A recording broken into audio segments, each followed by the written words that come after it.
प्रिय विद्यार्थियों, आप सभी का मेरे YouTube चैनल जियो प्लैनेट कॉर्नर पर हार्दिक स्वागत है। अगर आप इस चैनल पर नए हैं तो इसे सब्सक्राइब ज़रूर करें, साथ ही बेल आइकन को भी प्रेस करें जिससे कि मेरे आने वाले वीडियोस का नोटिफिकेशन आपको तुरंत मिल जाए। और यदि आपको वीडियोस पसंद आए तो इसे लाइक एंड शेयर करना ना भूलें। नमस्ते दोस्तों, भूगोल की सीरीज़ में कक्षा 10 के लिए हम भारतीय कृषि का अध्ययन कर रहे थे और लास्ट हमने महत्वपूर्ण कृषि मक्का और बाजरा और साथ ही साथ दलहन वाली फसलों पर चर्चा कर चुके हैं।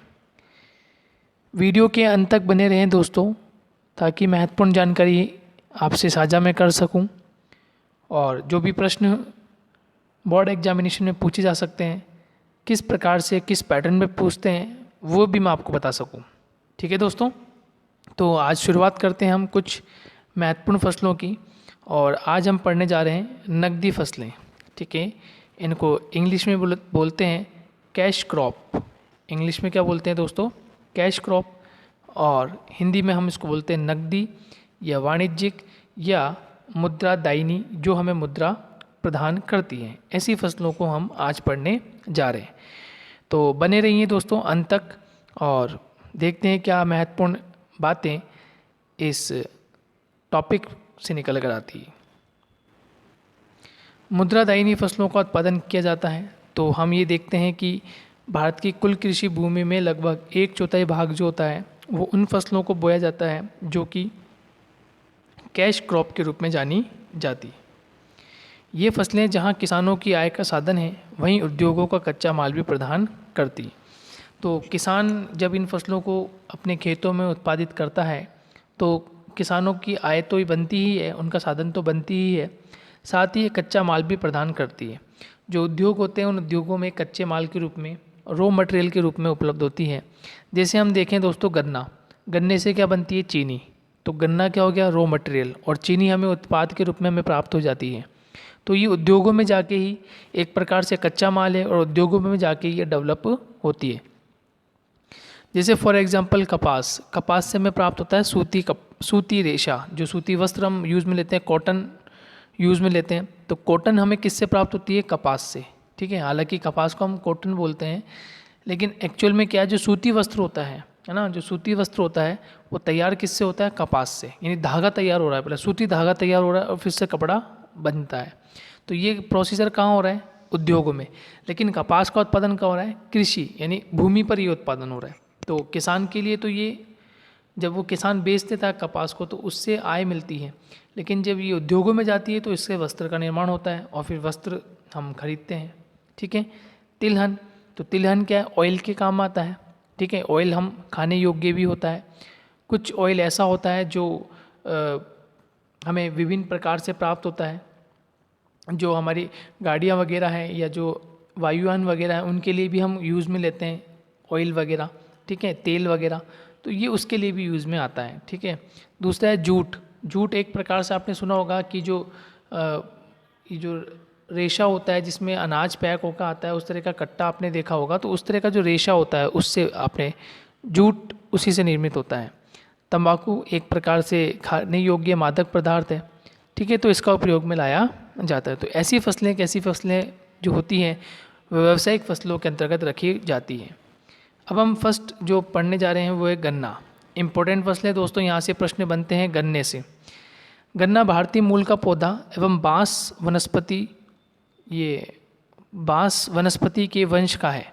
तो भारतीय मूल का पौधा है और जो बांस आपने देखे होंगे, ठीक है, बांस लंबे लंबे इनकी हाइट होती है, बांस वनस्पति के वंश का ये पौधा है। गन्ना देश की व्यावसायिक फसलों में प्रथम स्थान रखता है। गन्ने के उत्पादन तथा उत्पादक क्षेत्र की दृष्टि से भारत विश्व में प्रथम स्थान रखता है। तो गन्ने के उत्पादन और उत्पादक क्षेत्र की दृष्टि से, यानी उत्पादन भी अधिक होता है और उत्पादक क्षेत्र भी हमारा अधिक है, तो ये विश्व में गन्ने के उत्पादन में भारत का प्रथम स्थान है। ये इंपॉर्टेंट है, प्रश्न पूछा जा सकता है। ठीक है, आपसे जनरल क्वेश्चन भी पूछ सकते हैं कि गन्ने के उत्पादन में भारत का स्थान कौन सा है, तो इम्पोर्टेंट है। भारत विश्व के 50% गन्ने का उत्पादन करता है। ये तो और भी महत्वपूर्ण बात है कि लगभग 50% जो वर्ल्ड प्रोडक्शन होता है उसका वर्ल्ड प्रोडक्शन का 50% भारत में गन्ने का उत्पादन होता है। भारत में गन्ने का उत्पादन उष्णकटिबंधीय भागों में किया जाता है। ठीक है, अब दोस्तों आपको पता होगा उष्णकटिबंधीय भाग क्या होते हैं, और यदि आपको उष्णकटिबंधीय भाग नहीं पता है तो आप कमेंट बॉक्स में कमेंट करके बता सकते हैं। मैं आपको बता दूंगा कि उष्णकटिबंधीय भाग कितने डिग्री से लेकर कितने डिग्री तक स्थित होता है। गन्ने के उत्पादन के लिए 15 डिग्री से लेकर 30 डिग्री सेंटीग्रेड तापमान तथा 100 से लेकर 200 सेंटीमीटर वर्षा अति आवश्यक होती है। तो इम्पोर्टेंट है कि तापमान की आवश्यकता कितनी है, 15 डिग्री से लेकर 30 डिग्री सेंटीग्रेड तापमान की आवश्यकता है, और 100 से लेकर 200 सेंटीमीटर वर्षा, तो वर्षा भी अधिक चाहिए और तापमान भी इसको अधिक चाहिए। नदी घाटी क्षेत्रों में नमी युक्त चिकनी दोमट मृदा तथा कछारी मिट्टी उपयुक्त मानी जाती है। तो इस क्षेत्र में आपको किस प्रकार की मिट्टी देखने को मिलेगी, चिकनी मिट्टी, दोमट या कछारी मिट्टी, जो नमी युक्त हो, जिसमें नमी हो, ठीक है, जिसमें जल की मात्रा अधिक हो, नमी युक्त मृदा होगी, तो वह जो मृदा होगी वो हमें गन्ने के उत्पादन के लिए उपयोगी होगी। गन्ने के उत्पादन क्षेत्र में अग्रणी उत्तरी भारत है। तो उत्तरी भारत में सर्वाधिक गन्ना उत्पादित किया जाता है, परंतु उत्पादन या पैदावार की दृष्टि से दक्षिण भारत अग्रणी है। और दक्षिण भारत अग्रणी क्यों है, क्योंकि यहाँ काली मृदा का क्षेत्र है। ठीक है, आप 9th क्लास में जब भौतिक प्रदेश पढ़कर आते हैं तो वहाँ आपको पता होना चाहिए जो हमारा दक्षिण का पठार है या प्रायद्वीपीय पठार है या दक्कन का पठार है, ये दक्कन का पठार जो कि काफ़ी पुराना प्राचीन पठार है, गोंडवाना युग गोंडवाना काल का ये पठार है, और ये आग्नेय शैलों से निर्मित है, ज्वालामुखी क्रिया से निर्मित है, और यही कारण है कि यहाँ काली मिट्टी का क्षेत्र है, और काली मिट्टी जो जल सोखने में सहायक होती है, और इसीलिए यहाँ पर जो गन्ने की पैदावार होती है, क्षेत्र कम है लेकिन जो क्वांटिटी होती है वो अच्छी होती है, उसमें रस की मात्रा अच्छी देखने को मिलती है। जबकि उत्तरी भारत में जो रस की मात्रा होती है वो कम होती है, लेकिन प्रोडक्शन एरिया जो होता है वो बड़ा है, तो प्रोडक्शन वहाँ पे अधिक देखने को मिलता है। भारत में गन्ने के प्रमुख उत्पादक राज्य, अब ये इंपॉर्टेंट है कि कौन कौन से राज्य ऐसे हैं जहाँ भारत के गन्ने का प्रोडक्शन अधिक होता है। उत्तर प्रदेश है, महाराष्ट्र है, कर्नाटक, तमिलनाडु, आंध्र प्रदेश, हरियाणा, पंजाब, बिहार वे गुजरात प्रमुख स्थान रखते हैं। ठीक है, तो महाराष्ट्र, कर्नाटक, तमिलनाडु, आंध्र प्रदेश, हरियाणा, इनमें से आप जो इम्पोर्टेंट है 3-4 इम्पोर्टेंट राज्य जो फर्स्ट 1 to 4 है वो आप याद कर सकते हैं।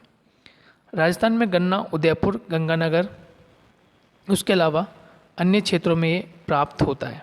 ठीक है, इसके अलावा भीलवाड़ा, चित्तौड़ व बूंदी में का उत्पादन किया जाता है। तो इसमें से आप राजस्थान में 2-3 जो महत्वपूर्ण है, जैसे उदयपुर ध्यान रख सकते हैं, गंगानगर आप ध्यान रखें, भीलवाड़ा ध्यान रखें, तो ये कुछ महत्वपूर्ण क्षेत्र हैं जहाँ पर राजस्थान में गन्ना उत्पादित किया जाता है। भारत में गन्ने का उपयोग गुड़ के लिए आप यूज़ में लेते हैं, गुड़, चीनी व अल्कोहल बनाने के लिए भी कार्य किया जाता है। तो ये गन्ना है, गन्ने की महत्वपूर्ण आपको ध्यान रखना है कि ये उष्णकटिबंधीय पौधा है, कितने तापमान में ये बोया जाता है, तो ये इम्पोर्टेंट है। वर्षा कितनी चाहिए, मृदा किस प्रकार की चाहिए, और कौन कौन से भारत के कौन कौन से राज्य में बोया जाता है और राजस्थान के कौन कौन से ज़िले में बोया जाता है, ये कुछ महत्वपूर्ण बातें हैं जो आपको ध्यान रख लेनी है। आगे की ओर बढ़ते हैं दोस्तों। कपास भारतीयों को कपास से सूती वस्त्र बनाने का ज्ञान प्राचीन समय से रहा है। तो हम प्राचीन समय से जानते हैं भारतीय लोग जो है कि हम सूती वस्त्र किस प्रकार से बना सकते हैं, यानी कपास के माध्यम से। तो कपास एक प्रकार से क्या हो गया, रॉ मटेरियल, कच्चा माल इसके लिए हो गया। देश की कुल कृषि भूमि के 6.7% भाग पर कपास की फसल उत्पादित की जाती है। ठीक है, उत्पादित की जाती है। भारत में कपास खरीफ की ऋतु में बोई जाती है, ये सबसे इम्पोर्टेंट है कि खरीफ की जो ऋतु होती है उसमें बोई जाती है। अब आप मुझे कमेंट बॉक्स में कमेंट करके बताएंगे कि खरीफ की जो ऋतु होती है वो किस माह से किस माह तक उस फसल को हम बोते हैं। तो आप कमेंट बॉक्स में कमेंट करके जल्द से जल्द हमें बताएं।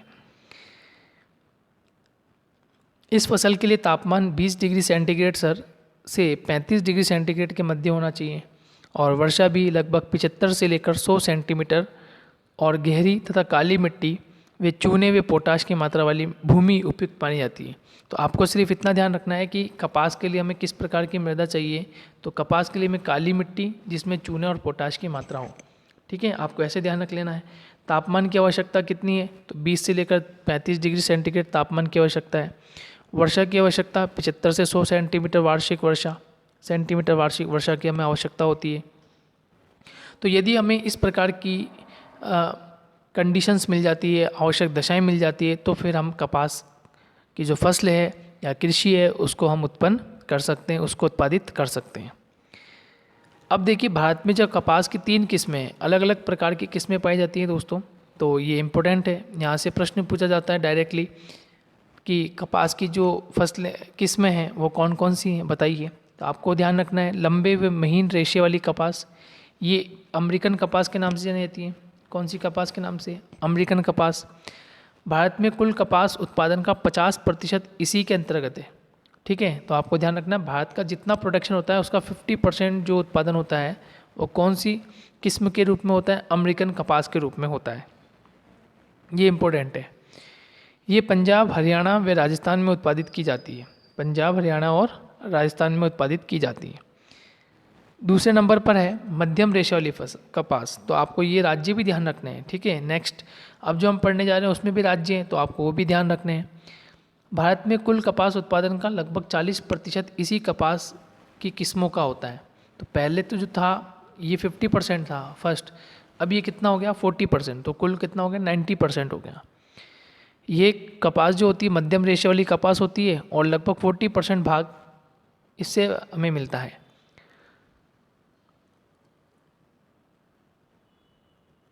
इसके कौन कौन से राज्य इंपॉर्टेंट है? गुजरात है, महाराष्ट्र है, हरियाणा है, आंध्र प्रदेश है, कर्नाटक। इन राज्यों में इस प्रकार की कपास की किस्म तैयार की जाती है।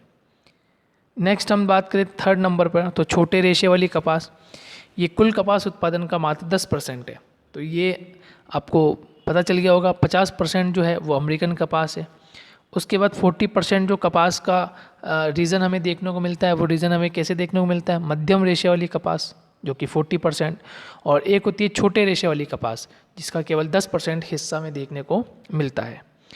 देश में कपास उत्पादन व उत्पादन क्षेत्र की दृष्टि से गुजरात प्रथम स्थान पर है। अब देखिए दोस्तों, गुजरात प्रथम स्थान पर और दूसरे स्थान पर महाराष्ट्र है। तो महाराष्ट्र और गुजरात क्यों है? क्योंकि यहाँ काली मिट्टी का क्षेत्र अधिक है। ठीक है, आप देखेंगे दक्कन का पठार तो महाराष्ट्र वाले रीजन में भी है और गुजरात वाले रीजन में भी कुछ काली मृदा पाई जाती है और इसीलिए यहाँ पर सर्वाधिक प्रोडक्शन होता है। तो अब थोड़ा सा अंतर है, फिर भी आपको यही ध्यान रखना है कि गुजरात प्रथम स्थान पर है, महाराष्ट्र सेकंड और फिर आंध्र प्रदेश का स्थान आता है। पंजाब तथा हरियाणा में भी कपास की अच्छी मात्रा में उत्पादन किया जाता है, लेकिन कपास का उत्पादन मांग से कम होने के कारण अतिरिक्त मांग की पूर्ति हेतु भारत अमेरिका, सूडान, केन्या तथा मिस्र से कपास का आयात करता है। राजस्थान में कपास उत्पादन गंगानगर, हनुमानगढ़, बीकानेर, कोटा, बूंदी, झालावाड़ में किया जाता है। तो ये कुछ महत्वपूर्ण फसलें हैं जो कि महत्वपूर्ण ज़िले हैं जो कि राजस्थान के लिए महत्वपूर्ण है, तो आपको ये ध्यान रखना है। ठीक है दोस्तों, आगे बढ़ते हैं। जूट, ठीक है, ये झूठ नहीं है, ध्यान रखना, ये जूट है, दोनों में अंतर है। वो जूट इस तरह से लिखा जाता है और ये जो जूट है ये इस तरह से लिखा गया है, और ये जूट की फसल की हम बात कर रहे हैं, ये जूट है। क्लियर हो गया? चलिए आगे की बात करते हैं। भारत में जूट एक महत्वपूर्ण रेशा फसल है। जूट के पौधे के तने कागज एवं लुगदी उद्योग तथा रेशेदार छाल बंधाई व बुनाई हेतु प्रयोग में लाया जाता है। तो आपको पता होगा कि जूट एक महत्वपूर्ण रेशा फसल है, रेशे होते हैं इसमें, रेशा फसल है। और जूट के पौधे के तने कागज व लुगदी उद्योग तथा रेशेदार छाल, ठीक है, बंधाई, ये बछाई, बंधाई व बुनाई हेतु प्रयोग में लाया जाता है। उष्णकटिबंधीय आर्द्र जलवायु इसकी वृद्धि के लिए आवश्यक होता है। भारत में पश्चिम बंगाल वाले भाग में जूट का उत्पादन बहुत अधिक होता है और राज्य में अधिक लगभग 60% जूट का उत्पादन करता है पश्चिम बंगाल। असम, बिहार, झारखंड, उत्तर प्रदेश तथा त्रिपुरा राज्यों में भी जूट का उत्पादन अच्छा होता है, क्योंकि ये रीजन ऐसा है जहाँ पर सर्वाधिक वर्षा होती है, तापमान भी अच्छा देखने को मिलता है, इसलिए इस प्रकार की कृषि कार्य अधिक देखने को मिलेगा। कपास के लिए भी हमें काली मृदा और अधिक वर्षा की आवश्यकता होती है। इसी तरह से गन्ना भी है, यहाँ तापमान भी हमें अधिक चाहिए और वर्षा की मात्रा भी अधिक चाहिए। यदि वर्षा नहीं होती तो फिर हमें सिंचाई का सहारा लेना पड़ता है, क्योंकि इस प्रकार की फसलों के लिए पानी की, जल की आवश्यकता अधिक होती है। ठीक है दोस्तों, आगे की ओर बढ़ते हैं। नेक्स्ट हम बात करते हैं मूंगफली। अब हम तिलहन के क्राइटेरिया में आगे हैं जहाँ तिलहनी फसलें जो होती है वो शुरू हो जाती है। तो ये कौन कौन से रीजन है जहाँ पर तिलहन फसलें बोई जाती है भारत में? उसमें से नंबर 1 हम बात कर रहे हैं मूंगफली की। ठीक है, ये तिलहन फसलें हैं। तिलहन देखें तो मूंगफली है, तिल, सूरजमुखी, अलसी, अरंडी, सोयाबीन आदि, ये जो प्रमुख फसलें तिलहनी फसलें हैं। और तिलहन का जो उत्पादन होता है लगभग 80% भाग भारत में देखने को मिलता है। और उसमें से भी 2 मुख्य फसलें मूंगफली और सरसों, मूंगफली और सरसों जो लगभग अपना 80% अपना योगदान देती हैं। तो उसी में हम पहली पढ़ रहे हैं मूंगफली, और फिर पढ़ेंगे हम सरसों के बारे में। ये ब्राज़ील मूल की फसलें हैं। विश्व का 30% मूंगफली उत्पादन भारत में ही किया जाता है।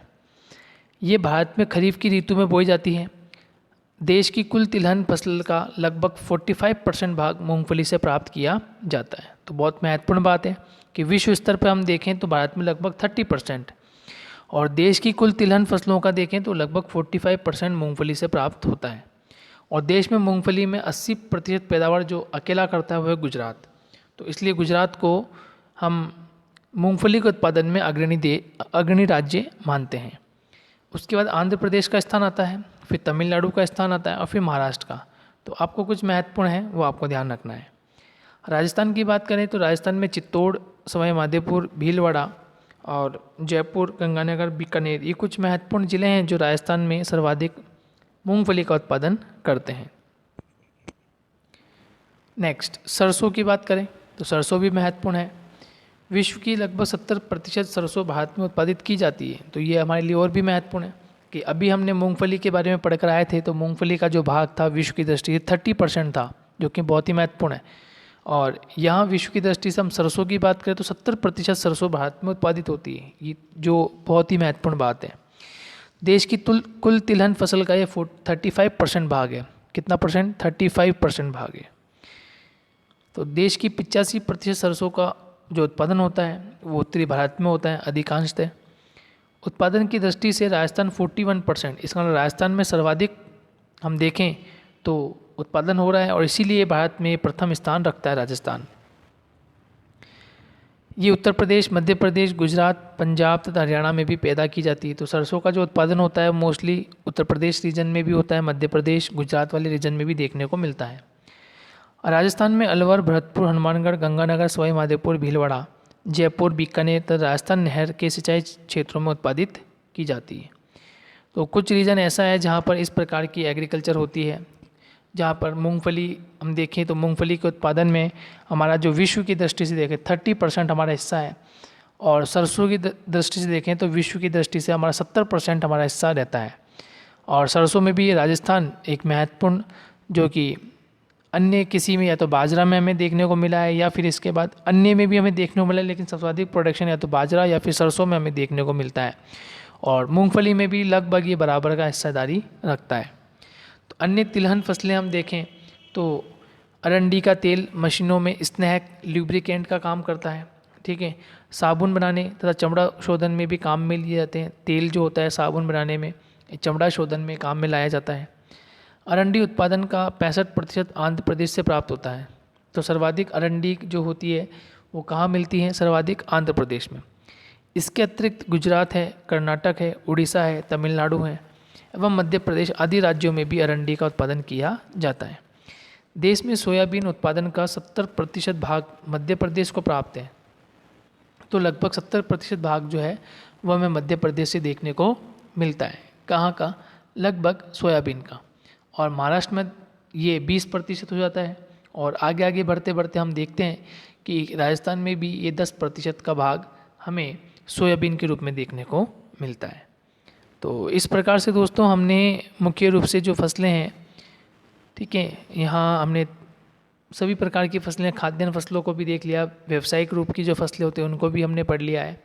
और अब हम लास्ट पॉइंट की तरफ बढ़ते चले जा रहे हैं, और ये है भारतीय अर्थव्यवस्था में कृषि का योगदान, कि भारतीय अर्थव्यवस्था में कृषि का योगदान किस प्रकार से है। तो नंबर 1 है कि कृषि हमें क्या देती है? रोजगार। सबसे पहले इम्पोर्टेंट बात है कि कृषि हमें क्या दे रही है? रोजगार के रूप में हमारे लिए कार्य कर रही है। तो कृषि भारत में लगभग 55.6% जनसंख्या प्रत्यक्ष रूप से रोजगार का साधन बनी हुई है। कृषि सहायक कारकों जैसे पशुपालन, मत्स्य पालन व वानिकी रोजगार के साथ उद्योगों को कच्चे माल की आपूर्ति करती है, जो कि अप्रत्यक्ष बड़ी जनसंख्या की आजीविका का स्रोत है। अभी मैंने आपको बताया कि किस प्रकार से हमें खाद्यान्न के रूप में तो है ही, साथ ही में ये औद्योगिक क्षेत्रों के लिए कच्चा माल भी प्रोवाइड करती है। तो दोस्तों आप ध्यान रखिए, यहाँ से प्रश्न पूछा जा सकता है, कई बार पूछा जा चुका है कि भारतीय अर्थव्यवस्था में कृषि का क्या योगदान है, बताइए। ठीक है, और नहीं तो आप पाठ्यपुस्तक की में जो प्रश्न आप श्रृंखला आपको दे रखी है उसमें भी आप कहीं ना कहीं आपको इस प्रकार का प्रश्न मिल जाएगा, जहाँ दिया हुआ है भारतीय अर्थव्यवस्था में कृषि का योगदान पर प्रकाश डालिए। तो डायरेक्ट प्रश्न पूछा जा सकता है, तो आपको इन पॉइंटों को इस प्रकार से लिखना होगा। नेक्स्ट है सकल घरेलू उत्पाद में सहायक। तो जो हमारी जीडीपी होती है, उस जीडीपी में कृषि का बहुत महत्वपूर्ण योगदान है, क्योंकि किसान वर्ग जो होता है वो इसे बेचकर उसकी आय में इजाफा करता है। ठीक है, तो जो हमारी जीडीपी होती है उस जीडीपी में भी ये एक महत्वपूर्ण योगदान देती है कृषि, क्योंकि हर क्षेत्र में कृषि का कार्य किया जाता है, चाहे वो कोई सा भी राज्य हो, चाहे वो कर्क रेखा के उत्तर में स्थित हो या कर्क रेखा के दक्षिण में स्थित हो, हर राज्य कहीं ना कहीं किसी न किसी रूप से कृषि कार्य कर रहा है, और जिससे वहाँ का जो किसान होता है उसको कुछ ना कुछ आय जरूर प्राप्त होती है, जो कि हमारे सकल घरेलू उत्पाद में एक प्रमुख योगदान वो देती है। हम देखें जो हमें दिया हुआ है कि 1951 में जो योगदान 1993-94 की कीमतों पे 55.11% था, ये 1990 से लेकर 44% रह गया है, और 2007-2008 में 2019 और 2000 की कीमतों पर ये 17.8% था। तो ये धीरे धीरे क्या कीमतें धीरे धीरे घटती जा रही है। ठीक है, घटती जा रही है। तो इसका कारण क्या बना है कि औद्योगिक विकास द्वितीय और तृतीय क्षेत्रों में उत्तरोत्तर वृद्धि कर रहा है। मतलब हम क्या कर रहे हैं कि कृषि कार्य तो चल तो रहा है, लेकिन उतने लेवल पे नहीं है जितने लेवल पे पहले चलता था। कहने का मतलब ये हुआ, क्योंकि अब हमने क्या किया है, द्वितीयक व्यवसाय। ठीक है, हमने अलग अलग तरह के द्वितीयक व्यवसाय, तृतीयक व्यवसाय, जो सेवा सेक्टर है, हमने उसको प्रारंभ कर दिया है। ठीक है, तो इस तरह से ये जो कृषि का जो कार्य है वो काफ़ी हद तक गिर गया है। और दूसरा कारण ये भी रहा कि कृषि कार्य जो कि गांवों में होता है, ठीक है, गांवों के क्षेत्र में होता है, वहाँ के जो युवा वर्ग है वो धीरे धीरे अब नगरों की तरफ आ रहे हैं, शिक्षा का क्षेत्र बढ़ता जा रहा है। तो ऐसे स्थान पर जो कृषक किसान व्यक्ति है वो अपनी ज़मीनों को बेच देते हैं, क्योंकि इतनी रोज़गार पाने के लिए, शिक्षा ग्रहण करने के लिए उनके पास जब पैसा नहीं होता है तो अपनी ज़मीनों को बेच देते हैं, और बेचने के साथ साथ वो क्या करते हैं, अपने बच्चों की पढ़ाई में वो पैसा लगा देते हैं। तो उनके जो खेत हैं वो धीरे धीरे पहले बड़े होने की बजाय अब धीरे धीरे छोटे होते जा रहे हैं। दूसरा कारण ये भी है कि हमारे देश में मल्टीपर्पज़ जो कंपनीज़ वगैरह हैं, ठीक है, वो उन क्षेत्रों को, उनके जो क्षेत्र होते हैं, उनकी जो भूमि होती है उनको खरीद लेती है और वहाँ पे अन्य उद्योग स्थापित करती है। तो कृषि का जो क्षेत्र है वो भी धीरे धीरे कम होता जा रहा है। तो यही कारण है कि जो कृषि की पैदावार है वो धीरे धीरे घटती जा रही है। जो जीडीपी में एक जो प्रमुख स्थान रखती थी वो धीरे धीरे अब कम होती जा रही है। उसका क्षेत्र जो था वो अब औद्योगिक इकाइयों ने स्थापित कर लिया है, अन्य औद्योगिक इकाइयाँ स्थापित हो गई है, परिवहन के क्षेत्र डेवलप हो गए हैं, तीव्रगामी परिवहन डेवलप हो गए हैं। तो कृषि का क्षेत्र काफ़ी हद तक धीरे धीरे खत्म होता जा रहा है, यूँ कह लीजिए कम होता जा रहा है। ठीक है दोस्तों, आगे की ओर बढ़ते हैं। विदेशी व्यापार में योगदान। तो जो कृषि का होती है, जो पैदावार होती है, जो उत्पादित होती है, उस वस्तु को हम बाहर की अन्य देशों में हम उसे बेचकर हमें आय प्राप्त होती है। तो भारत वैश्विक कृषि उत्पादों के निर्यात में 2.07% योगदान रखता है। भारत कृषि उत्पादों की निर्यात की दृष्टि से विश्व का 10वां बड़ा देश है। भारत के कुल निर्यात का चौथा बड़ा सेक्टर है। निर्यात के रूप में चाय, चीनी, तिलहन, तंबाकू, मसाले, ताजे फल, बासमती चावल आदि प्रमुख उत्पाद है। तो इनको बेचकर हम क्या करते हैं, कुछ आय प्राप्त करते हैं, क्योंकि हमें निर्यात करनी होती है और निर्यात से हमें कुछ ना कुछ प्रॉफिट जरूर होता है। अन्य कृषि सामग्री जैसे जूट है, कपड़ा है, मुर्गी पालन आदि उत्पादन भी हमें इसमें सम्मिलित किए जाते हैं और हम इन्हें निर्यात करते हैं, और इसका जो भी आय होता है वो हमारी अर्थव्यवस्था में कहीं ना कोई योगदान जरूर देता है। उद्योगों के लिए कच्चे माल की आपूर्ति, इसको हमने डिस्कस कर लिया है कि ये सभी जो कृषि के उत्पादन वाली जो वस्तुएं हैं ये सभी कहीं ना कहीं उद्योगों के लिए कच्चे माल के रूप में जानी जाती है। जितने भी उद्योग हैं हम उनमें इसी प्रकार से हम प्रयोग में लेते हैं। दूसरा, औद्योगिक उत्पादों के लिए बाजार। अब जितने भी औद्योगिक उत्पाद हैं उनके लिए बाजार का कार्य करती है। भारत की लगभग 60% जनसंख्या ग्रामीण क्षेत्रों में निवास करती है, जो कि कृषि पर निर्भर है। कृषि से संबंधित यंत्रों जैसे ट्रैक्टर, जुताई उपकरण, खाद व कीटनाशकों के लिए क्षेत्र बाजार उपलब्ध करवाता है। क्योंकि किसान को यदि अच्छी पैदावार चाहिए तो वो इस तरह के कार्य करता है कि उसको यंत्रों की सहायता लेनी पड़ती है कम समय में अधिक पैदावार करने के लिए, ठीक है। उसको रासायनिक कीटों का छिड़काव करने के लिए, खाद्य तैयार करने के लिए। तो इस प्रकार से हम ये देखते हैं कि उससे इनडायरेक्टली या डायरेक्टली पैसा जो है वो कहीं ना कहीं हमारी अर्थव्यवस्था के लिए एक लाभकारी सिद्ध होता है। भारतीय कृषि का आकलन करें तो हम ये पाएंगे कि कृषि जहाँ भारत की अर्थव्यवस्था का आधार है, वहीं रोजगार तथा आय सृजन का बड़ा साधन भी बनती है। परंतु कृषि पर मानसून की निर्भरता और उसकी अनिश्चितता, नियमितता तथा बाढ़ व सूखे की विभीषिका के कारण कम उत्पादन होता है। क्योंकि ये परिस्थिति हम देखते हैं कि कहीं तो अधिक वर्षा होती है, कहीं वर्षा बिल्कुल नहीं होती। अधिक वर्षा हो जाने के कारण उस क्षेत्र में कभी कभी बाढ़ आ जाती है, और जहाँ हमें आवश्यकता होती है तो वहाँ कभी ना कभी सूखा पड़ भी जाता है। तो एक प्रकार से दोनों ही हमारे लिए लाभदायक भी है और हानि भी है। वर्षा अच्छी हो तो वही जरूरी है, लेकिन बहुत ज़्यादा हो जाए तो हानि है। वर्षा कम मात्रा कम रहनी चाहिए जितनी हमें आवश्यकता हो जिस फसल को, लेकिन यदि अधिक हो जाए तो हमारे लिए हानि है। तो इस प्रकार से हम ये देखते हैं कि कहीं ना कहीं हमें कहीं लाभ मिलता है, कहीं हानि मिलती है। लेकिन अभी कुछ वर्षों से, लगभग 10-15 वर्षों से हम देखते हैं कि लाभ कम और हानि अधिक देखने को हमें मिल रही है। यदि भारत में कृषि का विकास करना है तो हमें कृषि के प्राचीन स्वरूप व उत्पादन का जीवन निर्वहन प्रयोजन में परिवर्तन करना होगा। साथ ही कृषकों में अशिक्षा, गरीबी व ऋणग्रस्तता को दूर करना होगा, तभी भारतीय कृषि व कृषकों का विकास हो पाएगा। तो सरकार जो भी हैं, चाहे वो केंद्र की सरकार हो या राज्य की सरकार हो, उन्हें कृषकों के लिए कोई ना कोई ऐसी योजना लानी चाहिए जिसके माध्यम से वे अपने जीवन यापन कर सके, कृषि को बढ़ा सके, कृषि की पैदावार को बढ़ा सके, जिससे हमारी जीडीपी, हमारी जो अर्थव्यवस्था है वो बढ़ सके। और यही हमारा एक महत्वपूर्ण साधन है, क्योंकि कृषि कार्य जितने भी है, चाहे गेहूँ है, चावल है, बाजरा है, ये हमारे शाकाहारी भोजन के एक प्रमुख स्रोत हैं। और यदि ये समाप्त हो जाएंगे तो फिर आने वाले समय में धीरे धीरे ये चीज़ें सब बिल्कुल हमें दिखाई नहीं देगी, और जनसंख्या जो कि तीव्र गति से बढ़ती जा रही है। तो हमें इन सभी का ध्यान में रखते हुए इन सभी चीज़ों को हमें सहज के रखना होगा, हमें इनको उत्पादन को बढ़ाना भी होगा, क्योंकि आने वाली जनसंख्या फिर इन्हीं पर निर्भर होगी। तो हमें कुछ ना कुछ इस तरह का कार्य करना होगा जिसके माध्यम से यह उत्पादन बढ़ सके। तो दोस्तों, इस प्रकार से आपका भारतीय कृषि वाला चैप्टर भी संपूर्ण हो चुका, ख़त्म हो गया है पूरा। और इम्पोर्टेंट बातें जो भी थी, प्रश्न जो भी थे, वो मैंने आपको बता दिए हैं। यहाँ पर पॉइंट्स वाइज आपको नोट्स मेंटेन करने हैं और इम्पोर्टेंट बातें आपको ध्यान रखनी है। और ये जो प्रश्न लास्ट में हम डिस्कस कर रहे थे, भारतीय अर्थव्यवस्था में कृषि का क्या योगदान है, ये बहुत ही इम्पोर्टेंट क्वेश्चन है। इसके बनने की चांसेस लगभग 80 से 90% रहती है। तो नेक्स्ट हम चैप्टर आपका कवर करेंगे जहाँ हम पढ़ेंगे खनिज व ऊर्जा संसाधन। तो मिलेंगे दोस्तों नेक्स्ट चैप्टर में। जब तक के लिए टेक केयर, बाय बाय।